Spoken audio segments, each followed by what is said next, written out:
আমাদের নবী হলেন খাতামুন নবিয়্যিন। এই ব্যাপারে আল্লাহ রাসূল সাল্লাল্লাহু আলাইহি ওয়াসাল্লাম বুখারী শরীফের 3535 নম্বর হাদিসে বলেন, এই হাদিস বলে শেষ করব। আল্লাহ রাসূল সাল্লাল্লাহু আলাইহি ওয়াসাল্লাম বলেন, ইন্না মাসালি ওয়া মাসাল আম্বিয়া মাসালাল আম্বিয়া মিন ক্বাবলি, আমার দৃষ্টান্ত এবং আমার পূর্ববর্তী নবীগণের দৃষ্টান্ত হলো কামাসালি রাজুলিন, ওই ব্যক্তির মতো। আমার দৃষ্টান্ত এবং আমার পূর্ববর্তী নবীগণের দৃষ্টান্ত হলো ওই ব্যক্তির মতো, বানা বাইতান, যে ব্যক্তি একটা বাড়ি নির্মাণ করলো, ফাআজমালা ফাআহসানা, বাড়ি নির্মাণ করার পর বাড়িটাকে খুব সুন্দর করে সাজিয়েছে। খুব সুন্দর করে সাজানোর পর ইল্লা মাউদি আল্লাবিনা, একটা ইটের জায়গা খালি রাখছে। ঘর সুন্দর করে বানাইছে, এমন সুন্দর ডিজাইন করছে, শুধু একটা ইটের জায়গা খালি রাখছে। আল্লাহর নবী সাল্লাল্লাহু আলাইহি ওয়াসাল্লাম বলেন, ইয়াতুফুনা বিহি ফাজাআলান নাস ইয়াতুফুনা বিহি, ওই ঘর দেখার জন্য মানুষেরা দলে দলে আসতে থাকে আর ঘুরতে থাকে ঘরটা দেখার জন্য।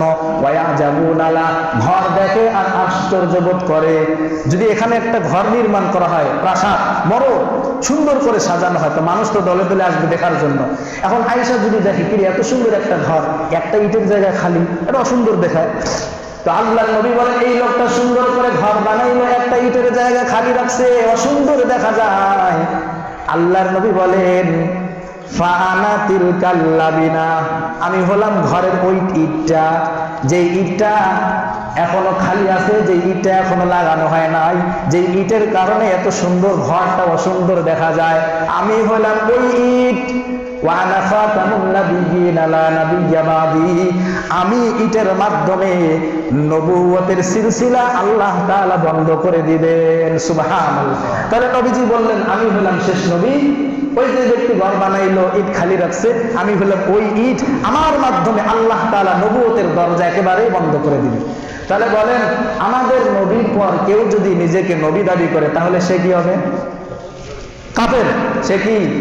আর ওই মিথ্যাবাদী নবীর যারা অনুসারী হবে, অনুসরণ করবে, তারা কি হবে? কাফের হবে। কোন মানুষের যদি ঈমান না থাকে, তাহলে সে যতই আমল করুক না কেন, কোনো আমল তার কাজে আসবে না। এজন্য ঈমান আগে ঠিক করতে হবে। ঈমান হলো আসল জিনিস।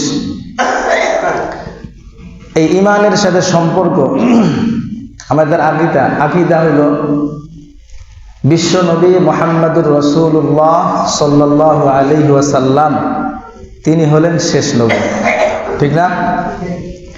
আজকের আলোচনাটা একটু গুরুত্বপূর্ণ, সবাই মনোযোগ সহকারে শোনার চেষ্টা করবেন, কারণ এটা আমাদের প্রত্যেকটা মানুষের ঈমানের সাথে সম্পর্ক। আজকে বিভিন্ন জায়গায় মুসলমানদের ঈমানকে নষ্ট করার জন্য বিভিন্নভাবে পায়তারা করছে। যেমন বর্তমান সময়ে আমরা সকলেই জানি, কাদিয়ানি নামক একটা সম্প্রদায় আছে। এরা বিভিন্ন কৌশলে মুসলমানদের ঈমানকে নষ্ট করার পায়তারা করতেছে। আল্লাহ পাক রব্বুল আলামিন সূরাতুল আহজাবের 40 নম্বর আয়াতে বলেন, মা কানা মুহাম্মাদুন আবা আহাদিম মির রিজালিকুম ওয়ালাকির রাসূলুল্লাহি ওয়া খাতামান নাবিয়্যিন। আল্লাহ বলেন, হে মুহাম্মাদুর রাসূলুল্লাহ সাল্লাল্লাহু আলাইহি ওয়াসাল্লাম, আবা আহাদিম মির রিজালিকুম, আপনি কোন যুবকের পিতা নন। তো আল্লাহ যে বললেন আপনি কোন যুবকের পিতা নন, অথচ আমরা জানি নবীজির ছেলে সন্তান ছিল, ঠিক না? তো আল্লাহ যে বললেন আপনি কোন যুবকের পিতা নন, প্রশ্ন জাগে, আল্লাহ কেন বললেন নবীজি আপনি কোন যুবকের পিতা নন? কারণ নবীজি সাল্লাল্লাহু আলাইহি ওয়াসাল্লাম কোন যুবকের পিতা ছিলেন না। তার যে 3টা সন্তান ছিল ছেলে, তারা ছোট বয়সেই মারা যায়। এজন্যই আল্লাহ বললেন আপনি কোন যুবকের পিতা নন। এবার এই আয়াতে আরেকটা প্রশ্ন জাগে, আল্লাহ যে বললেন আপনি কোন যুবকের পিতা নন, অথচ প্রত্যেকটা নবী তার নিজ নিজ উম্মতের আধ্যাত্মিক পিতা। প্রত্যেকটাই নবী তার উম্মতের পিতা। বিগত জামানায় আল্লাহ তাআলা যত নবী পাঠিয়েছেন প্রত্যেকটা নবী পিতা ছিলেন নিজ নিজ উম্মতের। তো আল্লাহ যে বললেন আপনি কোনো যুবকের পিতা নন, প্রশ্ন জাগে। প্রশ্নের উত্তর, আল্লাহ যে বললেন আপনি কোনো যুবকের পিতা নন, পিতা দুই প্রকার। কয় প্রকার? দুই প্রকার। এক নাম্বার পিতা হলো বংশগত পিতা, আর দুই নাম্বার হলো আধ্যাত্মিক পিতা। যেই পিতার অংশ সন্তানের শরীরে বিদ্যমান ওই পিতা হলো বংশগত পিতা, আর যার আত্মার পরশ পেয়ে আরেকজনের আত্মা পবিত্র হয় তাকেই বলে আধ্যাত্মিক পিতা। তো আল্লাহ যে বললেন আপনি কোনো যুবকের পিতা নন, এই কথার অর্থ হলো আপনি আপনার উম্মতের বংশগত পিতা নন, আপনি হলেন আপনার উম্মতের রুহানি পিতা, আধ্যাত্মিক পিতা। এজন্য আল্লাহ বলছেন আপনি কোনো যুবকের পিতা নন, অর্থাৎ আপনি হলেন আধ্যাত্মিক পিতা। এবার আরেকটা প্রশ্ন জাগে, আল্লাহ রাসূল সাল্লাল্লাহু আলাইহি ওয়াসাল্লাম বলছেন ইন্নাল্লাহা ফাদ্দালানি আলাল আমবিয়া ওয়া ফাদ্দালা উম্মতি আলাল উমাম। আল্লাহর নবী বলেন আল্লাহ তাআলা দুনিয়াতে যত পয়গম্বর পাঠিয়েছেন সমস্ত পয়গম্বরদের উপর আল্লাহ তাআলা আমাকে শ্রেষ্ঠত্ব দান করেছেন। সুবহানাল্লাহ। এই পৃথিবীতে আল্লাহ যত নবী পাঠিয়েছেন প্রত্যেকটা নবীর উপর আল্লাহ তাআলা আমাদের নবীকে বেশি মর্যাদা এবং শ্রেষ্ঠত্ব দান করেছেন। ওয়া ফাদ্দালা উম্মতি আলাল উমাম। আল্লাহর নবী বলেন আল্লাহ যে আমাকে শ্রেষ্ঠত্ব দান করেছে তাই নয়, বরং বিগত পূর্বে যত জাতি অতিবাহিত হয়ে গেছে প্রত্যেক জাতির উপর প্রত্যেকটা নবীর উম্মতের উপর আল্লাহ তাআলা আমার উম্মতকে শ্রেষ্ঠত্ব দান করেছেন। সুবহানাল্লাহ। তাহলে আমাদের নবী শ্রেষ্ঠ নবী, আমরা হইলাম তার শ্রেষ্ঠ উম্মত। সুবহানাল্লাহ। তো আমরা যে আমাদের নবীর শ্রেষ্ঠ উম্মত হইলাম এজন্য খুশি না বেজার? এর চাইতে বড় খুশির সংবাদ আর কি হতে পারে? তো যাই হোক, আল্লাহ যে বললেন আপনি কোনো যুবকের পিতা নন, আল্লাহর রাসূল আমাদের জন্য হলেন আধ্যাত্মিক পিতা। তো যদি আল্লাহর রাসূল আমাদের আধ্যাত্মিক পিতা হন, আল্লাহর রাসূলের কথা অনুযায়ী আল্লাহর রাসূলের শ্রেষ্ঠত্ব এখনো প্রমাণিত হয় না। কারণ নবীজি বললেন আমাকে আল্লাহ তাআলা পৃথিবীর প্রত্যেকটা নবীর উপর আমাকে শ্রেষ্ঠত্ব দান করেছেন। তো নবীও তো তার উম্মতের আধ্যাত্মিক পিতা, অন্যান্য উম্মতগণেও তো অন্যান্য নবীর আধ্যাত্মিক পিতা ছিলেন, তাহলে তো আমাদের নবীর শ্রেষ্ঠত্ব প্রমাণিত হয় না। কারণ অন্যান্য নবীগণও তার উম্মতের আধ্যাত্মিক পিতা, আমরাও আমাদের নবীজিও আমাদের জন্য আধ্যাত্মিক পিতা। তো নবীজির শ্রেষ্ঠত্ব তো প্রমাণিত হয় না। নবীজি তো বলছেন প্রত্যেকটা নবীর উপর আমাকে শ্রেষ্ঠত্ব দান করছেন, তো আমাদের নবীর শ্রেষ্ঠত্ব তো প্রমাণিত হয় না। এখানে আরেকটা বিষয় বোঝা দরকার, এই যে আধ্যাত্মিক পিতা, যার আত্মার পরশ পেয়ে আরেকজনের আত্মা পবিত্র হয় তাকেই বলে আধ্যাত্মিক পিতা। এখন প্রশ্ন জাগে আমাদের নবী কি আমাদের জন্য আধ্যাত্মিক পিতা না? আমাদের নবীর আত্মা কি পবিত্র আত্মা না? পবিত্র আত্মা। এ ব্যাপারে আল্লাহ তাআলা সূরাতুল বাকারার 124 নম্বর আয়াতে বলেন وَإِذِ ابْتَلَى إِبْرَاهِيمَ رَبُّهُ بِكَلِمَاتٍ فَأَتَمَّهُنَّ। আল্লাহ তাআলা বলেন আমি ইব্রাহিম আলাইহিস সালামকে অনেকগুলো পরীক্ষার সম্মুখীন করেছি, ফাআতাম্মাহুন্না, প্রত্যেকটা পরীক্ষায় আমার পয়গম্বর ইব্রাহিম পাস করেছে। সুবহানাল্লাহ। যখন ইব্রাহিম আলাইহিস সালাতু ওয়াস সালাম আল্লাহ তাআলার পরীক্ষায় পাস করলেন, পাস করার পর আল্লাহ তাআলার কাছে বলতে লাগলেন আল্লাহ ক্বালা ইন্নী জাইলুকা লিন-নাসি ইমামা। আল্লাহ তাআলা ইব্রাহিম আলাইহিস সালামকে বলতে লাগলেন পয়গম্বর আমার প্রত্যেকটা পরীক্ষায় তো আপনি পাস করেছেন, আপনাকে আমি দুনিয়াবাসীর জন্য ইমাম বানাবো। সুবহানাল্লাহ। ক্বালা ইন্নী জাইলুকা লিন-নাসি ইমামা। পয়গম্বর আপনি আমার প্রত্যেকটা পরীক্ষায় পাস করেছেন, যান আপনাকে আমি দুনিয়াবাসীর ইমাম বানাবো। ইমাম হওয়ার যোগ্য দুই ব্যক্তি। কয় ব্যক্তি? দুই ব্যক্তি। একজন হলেন নবীগণ, আরেকজন হলেন আলেমগণ। তো আল্লাহ যে বললেন আপনাকে আমি ইমাম বানাবো, এখানে কোন ইমাম বানাবে? নবী হওয়ার ইমাম বানাবে। আল্লাহ বললেন আমি আপনাকে ইমাম বানাবো, অর্থাৎ আমি আপনাকে নবী বানাবো। বাবা এবার আল্লাহর দরবারে সুযোগ পেয়ে গেছে, এখন আল্লাহর দরবারে সুযোগটা কাজে লাগাই। কি সুযোগ? ক্বালা ইন্নী জাইলুকা লিন্নাসি ইমামা। আল্লাহ যখন বললেন আপনাকে আমি নবী বানাবো, এবার ইব্রাহিম পয়গম্বর সুযোগ পেয়ে গেলেন, আল্লাহ আপনি আমাকে ইমাম বানাবেন, নবী বানাবেন, ওয়া মিন যুররিয়াতি, আল্লাহ আমার সন্তানদেরকেও নবী বানাবেন। চালাক পিতা না ইব্রাহিম আলাইহিস সালাম, আমাদের জাতির পিতা না, তো চালাক। তো যখন আল্লাহ বললেন আপনাকে আমি নবী বানাবো, চালাক পিতা আল্লাহর কাছে অভিযোগ করেন, আল্লাহ আপনি আমাকে নবী বানাবেন বুঝলাম, আমার পরবর্তী প্রজন্ম যারা আসবে, আমার সন্তান যারা আসবে, তাদেরকেও নবী বানান। এখন আল্লাহর উত্তর কি হয় দেখেন, ক্বালা লা ইয়ানালু আহদিয যালিমিন। আল্লাহ বলেন পয়গম্বর বন্ধু, আপনার কথা মেনে নিলাম, আপনাকে নবী বানাবো, আপনার পরবর্তী প্রজন্মকেও নবী বানাবো, তবে শর্ত আছে। কি শর্ত? লা ইয়ানালু আহদিয যালিমিন, যারা অন্যায় করবে, গুনাহ করবে, তাদেরকে কিন্তু আমি নবী বানাবো না। যারা গুনাহ করবে তাদেরকে নবী বানাবো না। বুঝে আসছে কথা? কোরআনের এই আয়াত থেকে মুফাসসিরিন একরাম একটা মূল নীতি বের করেছেন, যারা গুনাহগার, গুনাহ করে, তাদেরকে আল্লাহ নবী বানান না। তাহলে এই আয়াত দ্বারা বোঝা গেল প্রত্যেকটা নবী হলেন মাসুম। প্রত্যেকটা নবী কি?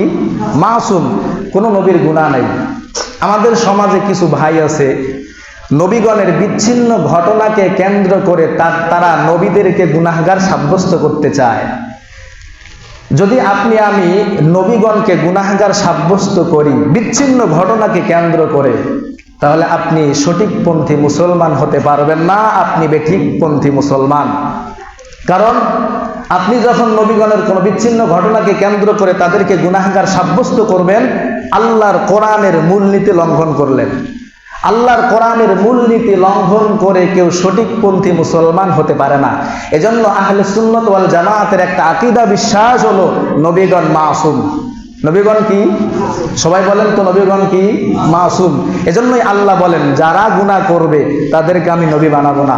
এই সূরাতুল বাকারার 124 নম্বর আয়াতের মূলনীতি অনুযায়ী বোঝা যায় আল্লাহ তাআলা পৃথিবীতে যত নবী পাঠিয়েছেন প্রত্যেকটা নবী মাসুম, কোনো নবী গুনাহ করে নাই। ইচ্ছায় হোক অনিচ্ছায় হোক কোনো নবী কোনো রকম গুনাহ করে নাই। আহলে সুন্নাত ওয়াল জামাতের আকীদা হলো নবীগণ মাসুম। যারা নবীদেরকে গুনাহগার সাব্যস্ত করবে, সে যেই দলেরই হোক না কেন, তারা সঠিকপন্থী মুসলমান হতে পারবে না। বুঝে আসছে কথা? তাহলে বলেন তো নবীগণ কি? মাসুম। আমি আপনাদের কাছে দুইটা আকীদা নিয়ে আলোচনা করতেছি। এক নাম্বার, নবীগণ মাসুম, এটা আমাদের বিশ্বাস। প্রত্যেকটা নবীকে আল্লাহ মাসুম বানিয়ে দুনিয়াতে পাঠিয়েছেন, কোনো নবী কোনো গুনাহ করে নাই, এটা এক নাম্বার আকীদা বিশ্বাস। যেহেতু নবীগণ কোনো গুনাহ করে নাই, এজন্য তাদের আত্মার পরশে গিয়ে মুসলমানদের আত্মা পবিত্র হয়। এজন্য নবীগণ হলেন উম্মতের আধ্যাত্মিক পিতা। বিষয়টা না জানার কারণে অনেক মানুষ হক্কানি পীর মাশায়েখকে বাদ দিয়ে ভণ্ডদেরকে বাবা ডাকে, আছে না? সবচাইতে ভণ্ড পীরের বাজার আমাদের বাংলাদেশে বেশি। বুঝে হোক না বুঝে হোক দেখতেছে হাজার হাজার মানুষ যায়, আমি না গেলে কি হবে? যদি হে ভালোই না হইতো তাহলে এর দরবারে কি হাজার হাজার গরু যায়, ছাগল যায়, মুরগি যায়? এই হলো আমাদের বিশ্বাস। অথচ তাদের পরশে গিয়ে মানুষ দিনদার হয় না, বরং বদ্দিন হয়। তাদের পরশে গিয়ে মানুষ মদ খাওয়া শিখে, গাঁজা খাওয়া শিখে, সিগারেট টানা শিখে। এজন্য যাদের আত্মা পবিত্র হয়, তাদের আত্মার পরশে গেলে মানুষের আত্মাও পবিত্র হয়। যাদের আত্মার পরশ পেয়ে যাদের আত্মা পবিত্র হয়, যাদের আত্মার পরশ পেয়ে যাদের আত্মা পবিত্র হয়, তারাই হলো রুহানি বাবা। বুঝে আসতো কথা? তাহলে এক নাম্বার আকীদা বিশ্বাস হলো নবীগণ মাসুম, সূরা বাকারার 124 নম্বর আয়াতের মূলনীতি অনুযায়ী। এবার আগের প্রশ্নে যাই। প্রশ্ন জেগেছিল যে নবী যদি আমাদের আধ্যাত্মিক পিতা হন, তাহলে তো নবীজির শ্রেষ্ঠত্বের প্রমাণ হয় না, কারণ প্রত্যেকটা নবী নিজ নিজ উম্মতের আধ্যাত্মিক পিতা ছিল। আমরাও তো আমাদের নবীজি তো আমাদের জন্য আমাদের আধ্যাত্মিক পিতা, তাহলে নবীজির শ্রেষ্ঠত্ব প্রমাণিত হয় না। নবীজি বলছেন ইন্নাল্লাহা ফাদ্দালানি আলাল আম্বিয়া, প্রত্যেকটা নবীর উপর আমি নবীকে, আমি পয়গম্বরকে আল্লাহ শ্রেষ্ঠত্ব দান করেছেন। এই যে নবীজিকে আলাদাভাবে যত শ্রেষ্ঠত্ব দান করেছেন, এর মধ্যে একটা শ্রেষ্ঠ হলো আল্লাহ সূরা আহজাবের 41 নম্বর আয়াতে এই এক অংশ বলেন, অখাতামান নাবিয়্যিন। আমার নবী হলো শ্রেষ্ঠ নবী, শেষ নবী। আল্লাহর নবীর যত আলাদা মর্যাদা আছে এর মধ্যে একটা মর্যাদার নাম খাতামুন নাবিয়্যিন। আমাদের নবী শেষ নবী। আমাদের নবী কি নবী? সবাই বলেন তো, আমাদের নবী কি নবী? আমাদের নবী শেষ নবী। আমার নবীর পর আর কোনো নবী দুনিয়াতে আসবে না, দুনিয়াতে কোনো নতুন নবী হবে না। এখন এই কথা বলার পর আরেকটা প্রশ্ন জাগে। রাসূল করিম সাল্লাল্লাহু আলাইহি ওয়াসাল্লামের হাদিসের মধ্যে বলেন, তিরমিজি শরীফের হাদিস, রাসূল করিম সাল্লাল্লাহু আলাইহি ওয়াসাল্লাম বলেন, লা তাকুমুস সাআহ হাত্তা ইউবআসা দাজ্জালুনা কাযযাবুনা কুল্লুহুম ইয়াজআমু আন্নাহু নাবিয়্যুন ওয়া আনা খাতামুন নাবিয়্যিন লা নাবিয়্যা বাদি। সূরা আহজাবের 40 নম্বর আয়াতে আল্লাহ তাআলা নবীজিকে খাতামুন নাবিয়্যিন ঘোষণা করে আলাদা একটা মর্যাদা দান করলেন। পয়গম্বর, অতীত জামানার যত উম্মত, যত নবীকে আমি আল্লাহ পাঠিয়েছি, সমস্ত নবীদের উপর আমি আল্লাহ আপনাকে শ্রেষ্ঠত্ব দান করেছি। যতগুলো শ্রেষ্ঠত্ব আমি আপনাকে দান করেছি, আর এর মধ্যে একটা শ্রেষ্ঠত্ব হলো আপনি হলেন খাতামুন নাবিয়্যিন, শেষ নবী। শেষ নবী হওয়ার ব্যাখ্যা কি? আল্লাহর রাসূল সাল্লাল্লাহু আলাইহি ওয়াসাল্লাম বলেন, লা তাকুমুস সাআতু হাত্তা ইউবআসা দাজ্জালুনা কাযযাবুন। কিয়ামত ততদিন পর্যন্ত হবে না যতদিন পর্যন্ত দুনিয়াতে একাধিক মানুষ নিজেকে নবী দাবি না করবে। দুনিয়াতে অনেক মানুষের আগমন ঘটবে, তারা নিজেদেরকে নবী দাবি করবে। ও নবী, আপনার উম্মতকে আপনি বলে দেন, আপনার পরে যদি কেউ নিজেকে নবী দাবি করে তাহলে আপনি পরিষ্কার ভাষায় আপনার উম্মতকে বলে দেন, এরা হবে মিথ্যাবাদী, দাজ্জাল আর কাযযাব। পরিষ্কার ভাষায় বলে দেন, এরা হলো মিথ্যাবাদী, দাজ্জাল, এরা কাযযাব। এদের মতো মিথ্যাবাদী আল্লাহর জমিনে আর একটাও হতে পারে না। এর কারণ হিসাবে আল্লাহর নবী বলেন, খাতামান নাবিয়্যিন লা নাবিয়্যা বাদি। কারণ আমার পরে যদি কোনো মানুষ নিজেকে নবী দাবি করে, সে মিথ্যাবাদী, দাজ্জাল আর কাযযাব হওয়ার কারণ হলো লা নাবিয়্যা বাদি, আমার পরে কোনো নবী হবে না। আমার পরে কোনো নবী হবে না। আমার পরে কোনো নবী হবে না, এই কথার ব্যাখ্যা আবার আল্লাহর রাসূল আরেক হাদিসে বলছেন, লা নবুওয়াতা বাদি, আমার পরে কোনো নতুন নবী দুনিয়াতে হবে না। এবার এরপরে আরেকটা প্রশ্ন জাগে, যেই প্রশ্নের বেড়াজালে সাধারণ মুসলমানদেরকে কাদিয়ানীরা পাকড়াও করে।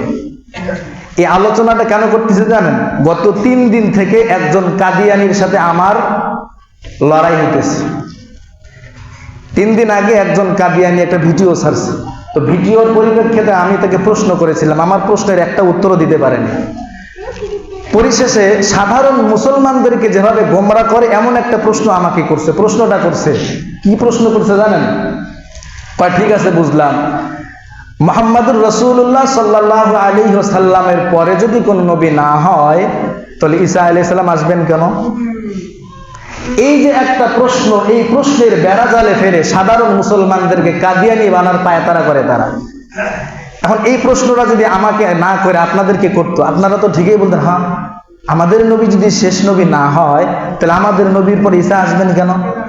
আর ঈসা আলাইহিস সালাম দুনিয়াতে যদি আসে তাহলে আমাদের নবীর শেষ নবী হওয়ার শ্রেষ্ঠত্ব যাবে কোথায়? এই প্রশ্নের বেড়াজালে আমাদেরকে ফালায় তারা। এই প্রশ্নের উত্তরে আমি তাকে বলছিলাম যে দেখেন, একজন মানুষ যদি কোনো রোগে আক্রান্ত হয়, এমন একটা রোগে আক্রান্ত হইল যে রোগের চিকিৎসা করা হয়, একজন ডাক্তারের দ্বারা চিকিৎসা করা হয়, রোগ কিছুদিন ভালো হয়, আবার পরে আবার রোগটা দেখা দেয়। এভাবে 5-7-10টা ডাক্তারকে দেখানোর পরে শেষ পর্যায়ে এমন একজন ডাক্তারের দ্বারা চিকিৎসা করা হলো যে ডাক্তারের চিকিৎসায় আর রোগ দেখা দিল না। এই ডাক্তার শেষ ডাক্তার, বুঝে আসতে কথা? তো যেই ডাক্তার সর্বশেষ চিকিৎসা করলো, যার চিকিৎসার মাধ্যমে রোগ ভালো হইল, আর রোগ দেখা দিল না, এই তো শেষ ডাক্তার। এই শেষ ডাক্তার না? এই শেষ ডাক্তার। তো আমাদের নবী হলেন শেষ নবী। আমাদের নবীর পর আর কোনো নতুন নবী আসবে না। আমাদের নবীর পর আর কোনো শরীয়তের প্রয়োজন নাই, এজন্য আমাদের নবীর পর আর কোনো নবী আসবে না। এটা হলো আমাদের নবীজি শেষ নবী হওয়ার প্রমাণ। আমাদের নবী শেষ নবী কেন? আমাদের নবীর পরে শরীয়ত আর কোনো নতুন শরীয়তের প্রয়োজন নেই, এজন্য আমাদের নবী শেষ নবী। আবার তারা যে প্রশ্ন করে যে যদি শেষ নবী হয় তাহলে ঈসা আলাইহিস সালাম কেন আসবেন? এই যে একটা সূক্ষ্ম প্রশ্ন করে তারা সাধারণ মুসলমানদেরকে কাদিয়ানি বানায়। এর প্রশ্নের উত্তর হইল, যেই ডাক্তারের চিকিৎসায় রোগী ভালো হইল, যেই ডাক্তারের চিকিৎসায় রোগীটা ভালো হইল, এর পূর্বে যেই ডাক্তারগুলো চিকিৎসা করেছিল ওই ডাক্তাররা যদি এই রোগীর বাড়িতে আসে আবার, তাহলে বলেন তো ওই ডাক্তার কি শেষ ডাক্তার হবে? ওই ডাক্তার কি শ্রেষ্ঠ ডাক্তার হবে? হবে না। অথচ আল্লাহ তাআলা ঈসা আলাইহিস সালাতু ওয়াস সালামের ব্যাপারে বলছেন, ইয ক্বালা আল্লাহু ইয়া ঈসা ইন্নী মুতাওয়াফফিকা ওয়া রাফিউকা ইলাইয়া ওয়া মুতাহহিরুকা মিনাল্লাযীনা কাফারু। আল্লাহ বলেন, পয়গম্বর আপনি স্মরণ করুন ওই দিনের ঘটনা যখন কিছু ইহুদি নেতা ঈসা আলাইহিস সালাতু ওয়াস সালামকে একাই ঘরে পেয়ে তাকে আঘাত করার চেষ্টা করেছিল। আল্লাহ বলেন, ঈসা পয়গম্বর ওই ইহুদি নেতাদের হাত থেকে আপনাকে বাঁচিয়ে আমি আল্লাহ আপনাকে সশরীরে জীবিত অবস্থায় আসমানে তুলে নিয়েছি। যেহেতু আপনাকে জীবিত অবস্থায় হায়াত বাকি রেখে সশরীরে আসমানে তুলে নিয়েছি, এজন্য দুনিয়াতে আপনাকে আবার পাঠাবো আপনার হায়াত শেষ করার জন্য। কি শেষ করার জন্য? কারণ দুনিয়াতে একজন মানুষ হায়াত শেষ করে পরকালে যায়, ঈসা আলাইহিস সালাম তো মরণ হয় নাই। আল্লাহ বলেন তোমার মরণ যে বাকি আছে এই মরণটাকে দুনিয়াতে শেষ করার জন্য আবার আপনাকে আমি দুনিয়াতে পাঠাবো। এখন বলেন, ওই যে ডাক্তার যে চিকিৎসা করলো, রোগ ভালো হয়ে গেল, ওই ডাক্তারের পরে যদি আরো কোনো ডাক্তার আসে, এই ডাক্তার কি শেষ ডাক্তার হবে? কথা বলেন, শেষ ডাক্তার হবে? শেষ ডাক্তার তো সেই যার চিকিৎসার পরে আর রোগ দেখা দেয়নি, ভালো হয়ে গেছে, সে তো শেষ ডাক্তার। এখন এই শেষ ডাক্তারের পরে যদি পূর্বের কোনো ডাক্তার আবার আসে, তাহলে বুঝতে হবে হয়তো সে রোগীকে দেখার জন্য আসছে, অথবা তার কোনো জিনিসপত্র রেখে গেছে সেটা নেওয়ার জন্য আসছে। ঠিক তদ্রূপ ভাবে আমাদের নবী মুহাম্মদুর রাসূলুল্লাহ সাল্লাল্লাহু আলাইহি ওয়াসাল্লাম শেষ নবী। আমাদের নবীর পর আর কোনো শরীয়তের প্রয়োজন নেই। আমাদের নবীর পর আরো যদি কোনো নবী আসেন, নবীর প্রয়োজনে আসবে না, বরং তার রেখে যাওয়া সম্পদ নিয়ে যাওয়ার জন্য আসবেন। কি সম্পদ? ওই মৃত্যু নামক সম্পদ। কারণ তার তো মৃত্যু বাকি আছে, তার মৃত্যুটা ঘটানোর জন্য আমাদের নবীর পর ঈসা আলাইহিস সালাম আসবেন। তাহলে বলেন তো, ঈসা আলাইহিস সালাতু ওয়াস সালাম যদি আমাদের নবীর পর দুনিয়াতে আরো আগমন করেন, শেষ নবী হিসাবে আগমন করবেন নাকি তার নিজ প্রয়োজনে আগমন করবেন? তো যদি তার হাজার নিজ প্রয়োজনে আগমন করেন, তিনি শেষ নবী হতে পারেন না। শেষ নবী আমাদের নবী। আমাদের নবীর পর আর কেউ নবী হবে না। যদি কেউ নিজেকে নবী দাবি করে, আল্লাহর রাসূল ঘোষণা দিয়েছেন সে হবে মিথ্যাবাদী, দাজ্জাল আর কাজ্জাব। বুঝে আসছে কথা? এই যে কাদিয়ানীরা এটা সুযোগ খুঁজে মুসলমানদেরকে বিভ্রান্ত করার জন্য। তাহলে আমাদের নবী হলেন শেষ নবী, আমাদের নবীর পর আর কোনো নতুন নবী হবে না। আমাদের নবী হলেন খাতামুন নাবিয়্যিন। এই ব্যাপারে আল্লাহর রাসূল সাল্লাল্লাহু আলাইহি ওয়াসাল্লাম বুখারী শরীফের 3535 নম্বর হাদিসে বলেন, এই হাদিস বলে শেষ করব। আল্লাহর রাসূল সাল্লাল্লাহু আলাইহি ওয়াসাল্লাম বলেন, ইন্না মাসালি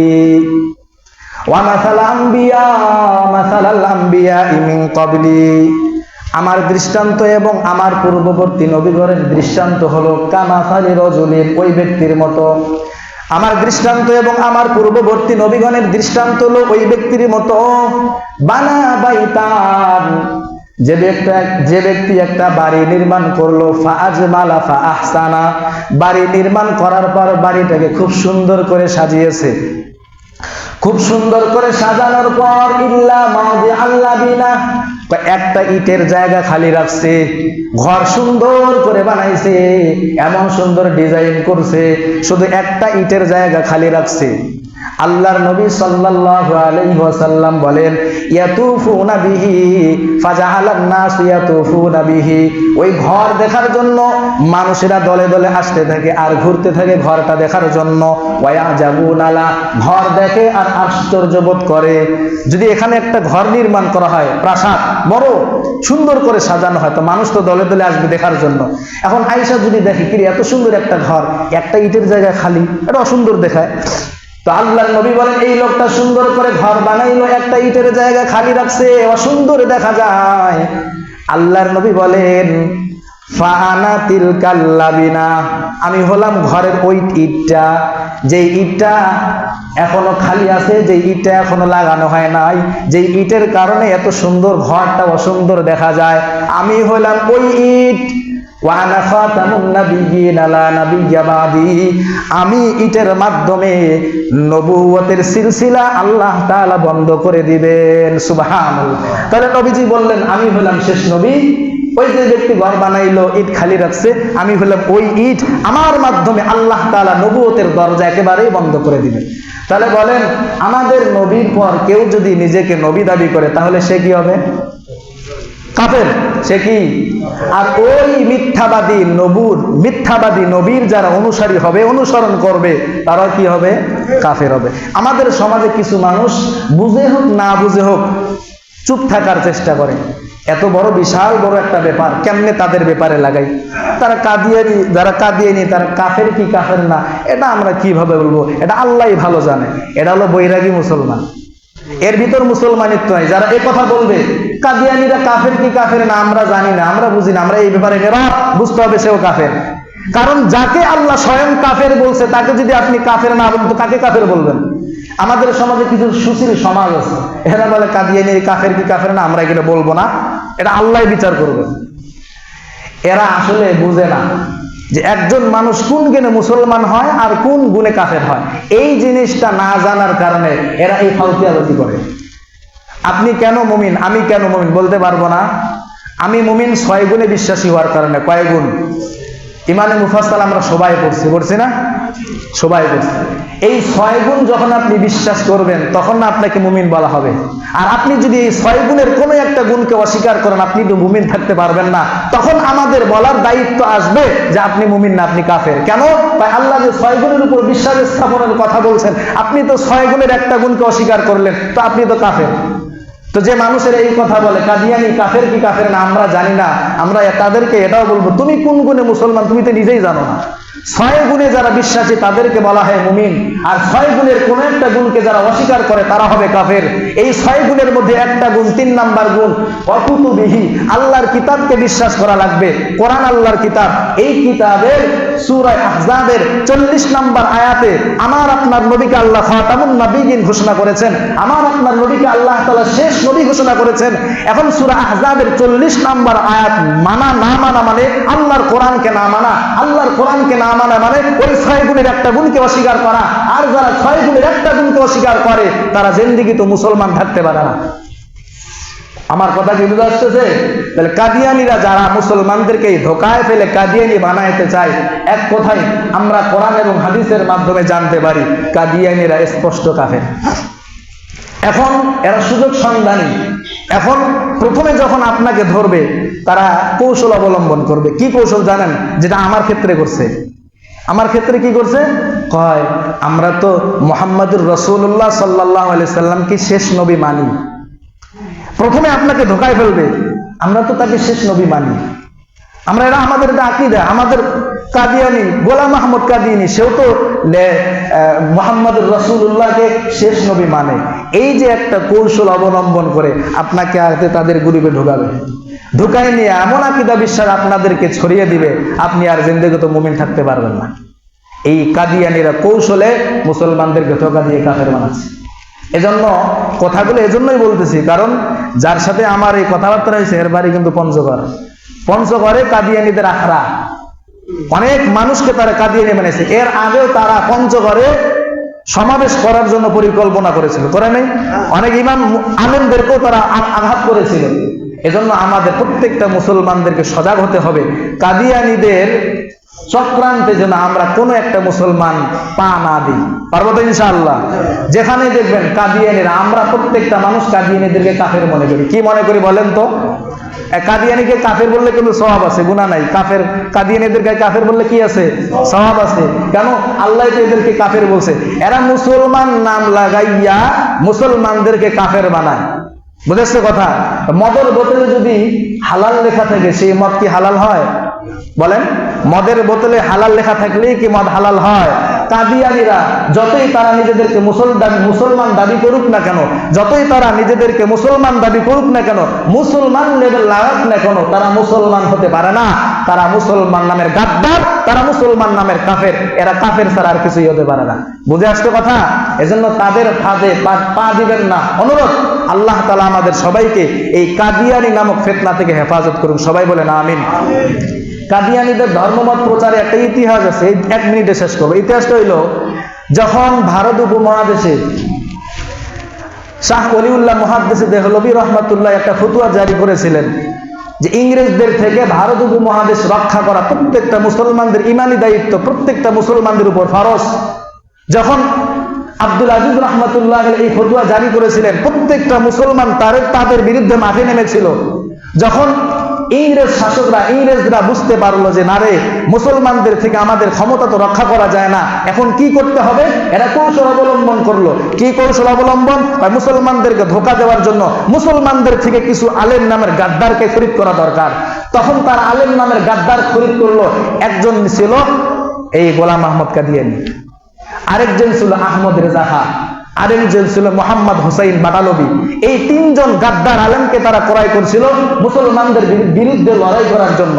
মুসলমানরা ফতোয়া দিল ইংরেজদের বিরুদ্ধে জিহাদ করা ফরজ, আর এই গাদ্দার আলেমরা এরা ফতোয়া দেওয়া শুরু করলো যে ইংরেজদের বিরুদ্ধে জিহাদ করা হারাম। এই যে তাদের মধ্যে একজন ছিল গোলাম আহমদ কাদিয়ানী। তো বোঝা গেল গোলাম আহমদ কাদিয়ানী আমাদের দেশের বিরুদ্ধে আমাদের দেশের বিরুদ্ধে তারা অবস্থান নিয়েছিল, গোলাম আহমদ কাদিয়ানী। এজন্য যেখানেই দেখবেন এই কাদিয়ানীরা মুসলমানদেরকে ধোঁকা দেওয়ার পায়তারা করবে, ইনশাআল্লাহ পায়তারা করার জায়গা তাদেরকে দেওয়া হবে না। রাজি আছেন তো? ইনশাআল্লাহ যখনই হোক, যখনই যেই আলেম আমাদেরকে কাদিয়ানীদের বিরুদ্ধে ডাক দিবে, ইনশাআল্লাহ আমরা যেখানেই থাকি না কোনো আমরা অংশগ্রহণ করব। পারবো তো ইনশাআল্লাহ? কারণ এটা আমাদের ইমানের সাথে সম্পর্ক, আমাদের ইমানের সাথে সম্পর্ক। যেই জিনিসটা আমার ইমানের সাথে সম্পর্ক, আমার বাবার সাথে সম্পর্ক থাকবে না, আমার মায়ের সাথে সম্পর্ক থাকবে না, আমার জনগণের সাথে সম্পর্ক থাকবে না। যেখানে আমার ইমানের খাতরা আসবে সেখানে আমি নাই, কারণ এটা আমার ইমান। আমার ইমানের উপর প্রত্যেকটা আমল নির্ভর করে। এজন্য প্রত্যেকটা মুসলমানদের দায়িত্ব নিজের ইমানকে হেফাজত করা। কাদিয়ানীদের থেকে আল্লাহ আমাদের সকলের ইমানকে হেফাজত করুন। সকলে বলেন আমিন। ওয়া আখিরু দাওয়ানা আলহামদুলিল্লাহি রাব্বিল আলামিন।